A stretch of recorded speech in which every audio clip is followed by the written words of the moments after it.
ಅನೇಕ ನಮ್ಮ ತಂದೆ ಸ್ನೇಹಿತರು, ನಮ್ಮ ತಂದೆ ಅಭಿಮಾನಿಗಳು, ಆಮೇಲೆ ಇಲ್ಲಿ ಏನು ನಮ್ಮ ತಂದೆದು ಅಟ್ಲೀಸ್ಟ್ ಈ ದಿನ ನನಗೆ ತುಂಬಾನೇ ನೋವಾಗತ್ತೆ.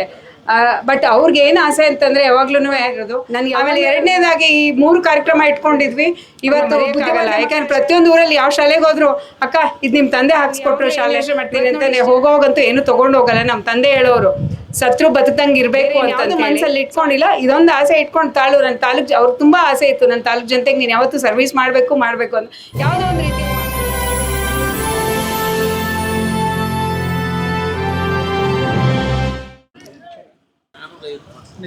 ನಮಸ್ಕಾರ ಎಲ್ಲರಿಗೂ. ಇವತ್ತೇನು ಎಲ್ಲ 14ನೇ ಪುಣ್ಯ ಸ್ಮರಣೆ ನಮ್ಮ ತಂದೆದು. ಮೊದಲಿಗೆ ಇಲ್ಲಿ ವೇದಿಕೆ ಮೇಲೆ ಇರ್ತಕ್ಕಂಥ ಗಣ್ಯರು ನಮ್ಮ MP ಅವರಾಗಿರ್ಬೋದು, MLA ಅವರು, ಆಮೇಲೆ ನಮ್ಮ ರಘುಪತ್ ರೆಡ್ಡಿ ಅವರು, ಶಿವಣ್ಣ ಅವರು, ರಾಜಗೋಪಾಲ್ ಅವರು, ಮತ್ತು ವರದರಾಜ್ ಅಂಕಲ್ಲು, ಮತ್ತು ಅನೇಕ ನಮ್ಮ ತಂದೆ ಸ್ನೇಹಿತರು, ನಮ್ಮ ತಂದೆ ಅಭಿಮಾನಿಗಳು, ಆಮೇಲೆ ಇಲ್ಲಿ ಇರ್ತಕ್ಕಂಥ ಎಲ್ಲ ಎನ್ರೋಲ್ ಮಾಡಿರ್ತಕ್ಕಂಥ 27 ಟೀಮ್ಸ್ ಯಾರ್ಯಾರು ಎನ್ರೋಲ್ ಮಾಡಿದ್ರು ಅವರೆಲ್ಲರಿಗೂ ನಾನು ಮೊದಲಿಗೆ ನಮಸ್ಕರಿಸುತ್ತೇನೆ. ಹಾಗೂ ಇವತ್ತು ಈ ಕಾರ್ಯಕ್ರಮ ಇಲ್ಲಿ ಎಷ್ಟು ಅಚ್ಚುಕಟ್ಟಾಗಿ ಎಷ್ಟು ಚೆನ್ನಾಗಿ ನಡಿಬೇಕು ಅಂತಂತೇಳಿ ಸದಾ ಒಂದು 10 ದಿನಗಳಿಂದ ಡೇ ಆ್ಯಂಡ್ ನೈಟ್ ಪಾಪ ನಮ್ಮ ಅಖಿಲ ಕರ್ನಾಟಕ ಜನಸೇವಾ ಟ್ರಸ್ಟ್ ಬಾಲಕೃಷ್ಣ ಅದೇ ನನ್ನ ತಮ್ಮ, ಅವ್ನು ಅವ್ನ ಕರ್ತವ್ಯ ಅವ್ನು ಮಾಡಬೇಕದು. ಅವನ್ನೇನು ಅವನ ಹೆಸರು ಹೇಳಬೇಕು ಅಂತಲ್ಲ, ಬಟ್ ಅಖಿಲ ಕರ್ನಾಟಕ ಜನಸೇವಾ ಟ್ರಸ್ಟ್ ಬಾಲಕೃಷ್ಣ ಹಾಗೂ ಇನ್ನೊಬ್ಬ ಸಹೋದರ ಹಾಗೂ ನನ್ನ ತಮ್ಮ ಆದಂಥ ಹರೀಶ್ ಗೌಡ್ರು, ಕರ್ನಾಟಕ ರಕ್ಷಣಾ ವೇದಿಕೆ ನಮ್ಮ ಮಿಟ್ಟಳ್ಳಿ ಪ್ರಕಾಶಣ್ಣ ಹಾಗೂ ಹರೀಶ್ ಗೌಡ್ರು ಅವ್ರ ತಂಡದವರು, ಮತ್ತು ಚಲಪಲ್ಲಿಯಿಂದ ನಮ್ಮ ಗಂಗಾಧರು, ಕಿರಣ್, ಸುನೀಲು, ಮತ್ತು ಎಂಟೈರ್ ಚಲಪಲ್ಲಿ ಗ್ರಾಮಸ್ಥರು, ಇಲ್ಲಿ ದೊಡ್ಡತನಪಳ್ಳಿ ಗ್ರಾಮಸ್ಥರು, ಸುತ್ತಮುತ್ತಲು ಗ್ರಾಮಸ್ಥರೆಲ್ಲನೂ, ಸಂತೋಷ್ ಆಗಿರ್ಬೋದು, ಮತ್ತು ನಮ್ಮ ಅಗ್ರಹಾರದವರು ವೀರಸಂದ್ರ ಅಗ್ರಹಾರದ ಇವರೆಲ್ಲರೂ ಬಂದು, ಭಾಸ್ಕರು, ಚಿನ್ನಿ ಇವರೆಲ್ಲ ಬಂದು ಪಾಪ ತುಂಬ ಸಹಕರಿಸಿದ್ದಾರೆ. ಆಮೇಲೆ ಈ ಜಾಗ LIC ಲಕ್ಷ್ಮಣ್ ಸರ್ ಅವ್ರದ್ದು ಪಾಪ ಇಲ್ಲಕ್ಕ ಇವ್ರದ್ದು ಗುರುಗಳಿಗೆ ನೀವು ಮಾಡ್ತಾಯಿದ್ದೀರಾ ಮಾಡಬೇಕು ಅಂತಂತೇಳಿ ತುಂಬ ಸಹಕರಿಸಿದ್ರು. ಮೊದಲು ಇವ್ರಿಗೆಲ್ಲರಿಗೂ ನಾನು ಧನ್ಯವಾದಗಳು ಹೇಳುತ್ತೇನೆ. ಆಮೇಲೆ ನಾನು ನಾಗೇಶ್ ಅಂಕಲ್ಗೆ ಒಂದು ಫೋನ್ ಮಾಡಿ ಹೇಳಿದ್ದಷ್ಟೇ, ಅಂಕಲ್ ತಾವು ಬರಬೇಕು, ಈ ಥರ ಕಾರ್ಯಕ್ರಮ ಇದೆ ಅಂತಂದರೆ ಆಯ್ತಮ್ಮ ಮೊದಲನೇ ದಿನ ಬರೋಕ್ಕಾಗಲ್ಲ, ಅಟ್ಲೀಸ್ಟ್ ಫೈನಲ್ ಡೇ ಆದರೂ ಬನ್ನಿ. ಯಾಕೆ ಅಂತಂದರೆ ಇವತ್ತು ಯಾರು ಮಾಡದೇ ಇರೋಂಥ ಕೆಲಸ ಅವ್ರು ಮಾಡಿದ್ದಾರೆ, ಅವ್ರಿಗೆ ನಾವು ಸದಾ ಚಿರಋಣಿ ಆಗಿರ್ತೇವೆ. ಆಮೇಲೆ MP ಸರ್ ಅವ್ರನ್ನ ಆ್ಯಕ್ಚುಲಿ ಫೋನ್ ಮಾಡಿದ್ವಿ, ಬಹುಶಃ ಅವರು ಬ್ಯುಸಿ ಇರ್ತಾರೆ. ಸೊ ನಾನು ಹಂಗಾಗಿ ನನ್ನ ಕಾಲ್ ರಿಸೀವ್ ಮಾಡಿಲ್ಲ ಅಂತಲ್ಲ, ಅಟ್ಲೀಸ್ಟ್ ನಮ್ಮ ಟೀಮ್ ಅವರು ಕಾಲ್ ಮಾಡಿದಾಗ ಅವ್ರ ಜೊತೆಗೆ ಸಹಕರಿಸಿ ಅವ್ರು ಕಾಲಾವಕಾಶ ಮಾಡ್ಕೊಂಡು ಬಂದಿರೋದಕ್ಕೆ ಅವ್ರಿಗೂ ನಾನು ಧನ್ಯವಾದಗಳು ಹೇಳುತ್ತೇನೆ. ಆಮೇಲೆ ಮೊನ್ನೆ ನಮ್ಮ ಜನಪ್ರಿಯ ಶಾಸಕರು ಬಂದು ಅವತ್ತು ಉದ್ಘಾಟನೆ ಮಾಡಿದ್ರು. ಸೆಷನ್ ಇರೋದ್ರಿಂದ ಅವ್ರ ಕೈಯಲ್ಲಿ ಕಾಲಾವಕಾಶ ಇರಲಿಲ್ಲ ಬರೋದಕ್ಕೆ. ಅವತ್ತೇ ಬಂದು ಅವರು ಪ್ರೈಸ್ ಇದೆಲ್ಲನೂ ಮಾಡಿ ಹೋಗಿದ್ರು ವಾಲಂಟ್ರಿ ಆಗಿ. ಅದೇ ರೀತಿ ನಮ್ಮ ಕಡೆನಲ್ಲಿ ನಾಗರಾಜ್ ಅಂಕಲ್ ಇರ್ಬೋದು, ಶಾಮಣ್ಣವರು, ಶ್ರೀನಿವಾಸ್ ರೆಡ್ಡಿ ಅಂಕಲ್ಲು, ಮತ್ತು ಅನೇಕ ಅಭಿಮಾನಿಗಳು, ನಮ್ಮ ತಂದೆ ಅವ್ರು ಗುರ್ಸಿರ್ತಕ್ಕಂಥ ನಾಯಕರು ಮತ್ತು ಅಭಿಮಾನಿಗಳು ಎಲ್ಲ ಬಂದು ಪಾಪ ಪ್ರತಿಯೊಬ್ಬರು ಪಾಲ್ಗೊಂಡು ಈ ಕಾರ್ಯಕ್ರಮನ ಇವತ್ತು ಯಶಸ್ವಿಯಾಗಿ ಮಾಡಿದ್ದಾರೆ. ಇದಕ್ಕೆಲ್ಲ ನನ್ನ ಹೃತ್ಪೂರ್ವಕ ಧನ್ಯವಾದಗಳು. ಏನು ನಮ್ಮ ತಂದೆದು ಅಟ್ಲೀಸ್ಟ್ ಈ ದಿನ ನನಗೆ ತುಂಬಾ ನೋವಾಗತ್ತೆ. ಬಟ್ ಅವ್ರಿಗೆ ಏನು ಆಸೆ ಅಂತಂದರೆ ಯಾವಾಗ್ಲೂ ನನಗೆ ಯಾವಾಗಲೂ ಹೇಳೋದು, ನೀನು ಬಂದು ನನ್ನ ತಾಲೂಕಲ್ಲಿ ನೀನು ಸರ್ವಿಸ್ ಕೊಡಬೇಕು ಅಂತಂತ ಹೇಳಿ. ಏನೋ ವೈದ್ಯಕೀಯವಾಗಿ ಮಾಡಬೇಕು ಅನ್ನೋದೊಂದು ಆಸೆ ಇದೆ, ಮುಂದೆ ಮಾಡ್ತೀನಿ. ಬಟ್ ಇತ್ತೀಚೆಗೆ ಯಾಕೆ ಈ ದಿನ ನಾವು ಟೂರ್ನಮೆಂಟ್ ಆರ್ಗನೈಸ್ ಮಾಡ್ಕೊಂಡ್ವಿ, ಆದರೂ ಇವಾಗ ನಮ್ಮ ಮುನ್ಸಮ್ಮಣ್ಣ ಅವ್ರು ಹೇಳ್ತಿದ್ರು ಏನಂತಂದರೆ ಯಾಕೆ ನೀವು ಟೌನಲ್ಲಿ ಮಾಡಲಿಲ್ಲ ಅಂತ. ನಮಗೇನು ಅಂತಂದರೆ ಗ್ರಾಮಾಂತರ ಪ್ರದೇಶದಲ್ಲಿ ಹುಡುಗರಿಗೆ ಏನು ಟ್ಯಾಲೆಂಟ್ ಇದೆ ಪ್ರತಿಭೆನ ನಾವು ಗುರ್ತಿಸ್ಬೇಕು.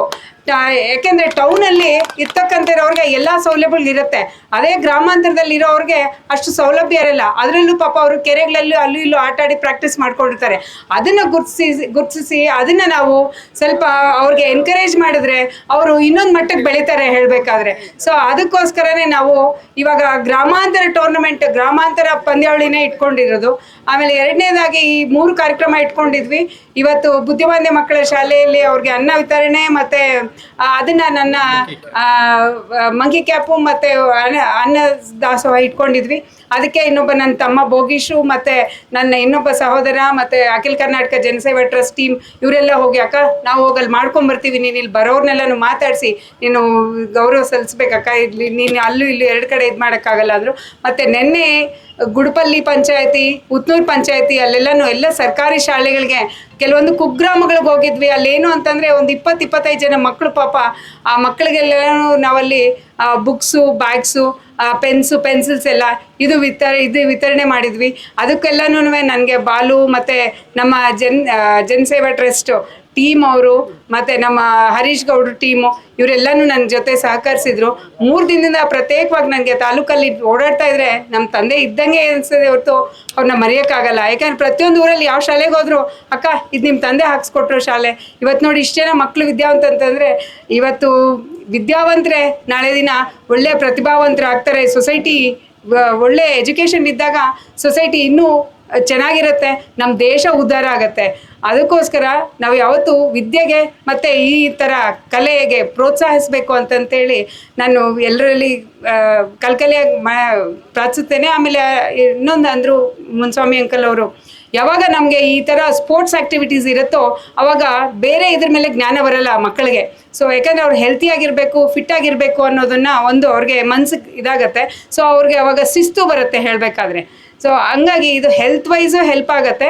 ಪ್ಲಸ್ ನಾವು ಗ್ರಾಮಾಂತರ ಮಕ್ಕಳನ್ನ ಈ ಥರ ಎನ್ಕರೇಜ್ ಮಾಡಿ ಅವನೊಂದು taluk level, district level, state ಲೆವೆಲ್ಗೆ ನಾವು ಪ್ರಮೋಟ್ ಮಾಡ್ದಂಗೆ ಆಗುತ್ತೆ ಅವರಲ್ಲಿರೋ ಕಲೆಯನ್ನು ಗುರುತಿಸಿ. ಸೊ ಹಂಗಾಗಿ ನಾವು ಹೆಚ್ಚಿಗೆ ಗ್ರಾಮಾಂತರ ಪ್ರದೇಶದ ಮಕ್ಕಳ ಕಡೆಗೆ ಇವ್ರ ಕಡೆನೇ ನಾನು ಸ್ವಲ್ಪ ಯೂತ್ಸ್ ಕಡೆನೇ ನಾನು ಸ್ವಲ್ಪ ಗಮನ ಕೊಡ್ತೇನೆ. ಇದೊಂದು ಅಷ್ಟೇ, ಬೇರೆ ಇನ್ನೇನು ಇದಿಲ್ಲ ಹೇಳಬೇಕಾದ್ರೆ. ಸೊ ನಮ್ಮ ಮಾಧ್ಯಮದ ಮಿತ್ರರು ಪಾಪ ಡೇ ಆ್ಯಂಡ್ ನೈಟ್ ಇಲ್ಲಿದ್ದು ಬೆಳಗ್ಗೆಯಿಂದ ಸಂಜೆವರೆಗಿದ್ದು ನನ್ನ ಜೊತೆಗಿದ್ದು ತುಂಬ ಸಹಕರಿಸಿದ್ದೀರಾ. ತಮಗೂ ಧನ್ಯವಾದಗಳು ಹೇಳ್ತೇನೆ. ಮತ್ತು ಎಲ್ಲರಿಗೂ ಇಲ್ಲಿ ಸೇರಿರ್ತಕ್ಕಂಥ ಮತ್ತು ಸುತ್ತಮುತ್ತಲು ಗ್ರಾಮಸ್ಥರಿಗೆ ಎಲ್ರಿಗೂ ನಾನು ಧನ್ಯವಾದ ಹೇಳ್ತೇನೆ. ಸದಾ ನಾನು ಇದೇ ಥರ ಇನ್ನೊಂದು 3 ಮಂತ್ಸ್ ಮೇಲೆಯಿಂದ ಒಂದೊಂದು ಆ್ಯಕ್ಟಿವಿಟೀಸ್ ಮಾಡಬೇಕು ಅಂದ್ಕೊಂಡಿದ್ದೀನಿ ನನ್ನ ತಾಲೂಕು. ಯಾಕೆಂದರೆ ಆಲ್ಮೋಸ್ಟ್ ಈಗ ನಾನು 50 ಇಯರ್ಸು. ನೆಕ್ಸ್ಟ್ ಇನ್ನೇನಿದ್ರೂ ನಾನು ಯಾವಾಗಲೂ ಏನು ಯೋಚನೆ ಮಾಡ್ತೀನಿ ಅಂತಂದರೆ ಹೋಗೋವಾಗಂತೂ ಏನೂ ತೊಗೊಂಡು ಹೋಗಲ್ಲ. ನಮ್ಮ ತಂದೆ ಹೇಳೋರು ಸತ್ರು ಬದುಕಂಗೆ ಇರಬೇಕು ಅಂತಂತೇಳಿ. ಸೊ ಅಟ್ಲೀಸ್ಟ್ ಅವರಷ್ಟು ಇಲ್ಲ ಅಂದರೂ ಅವ್ರ ಕೈಯಲ್ಲಿ ಒಂದು ಅಟ್ಲೀಸ್ಟ್ 5% ಆದರೂ ನಾನು ಏನೋ ಒಂದು ಸರ್ವಿಸ್ ಮಾಡ್ಕೊಂಡು ಹೋಗ್ಬೇಕು ಅನ್ನೋದು ಒಂದು ನನ್ನ ಆಸೆ. ಬೇರೆ ಇನ್ಯಾವುದು ಮನಸ್ಸಲ್ಲಿ ಇಟ್ಕೊಂಡಿಲ್ಲ, ಇದೊಂದು ಆಸೆ ಇಟ್ಕೊಂಡು ನನ್ನ ತಾಲೂಕು ಅವ್ರಿಗೆ ತುಂಬ ಆಸೆ ಇತ್ತು, ನನ್ನ ತಾಲೂಕು ಜನತೆಗೆ ನೀನು ಯಾವತ್ತೂ ಸರ್ವಿಸ್ ಮಾಡಬೇಕು ಅಂತ ಯಾವುದೋ ಒಂದು ರೀತಿಯಲ್ಲಿ ಮಾಡ್ತಾ ಹೋಗೋಣ ಸಣ್ಣ ಪುಟ್ಟ ಅಂತಂತೇಳಿ. ಆವಾಗ ಇಂಥ ಗಣ್ಯರಾದರೂ ಅವರಿದ್ದು ಅವ್ರ ಜೊತೆನೂ ನಾವು ಒಂಥರ ಸಂಪರ್ಕ ಇದ್ದಂಗೂ ಇರುತ್ತೆ. ಆಮೇಲೆ ಸರ್ವೀಸಸ್ಸು ನಾವು ಕೊಟ್ಟಂಗೆ ಆಗುತ್ತೆ.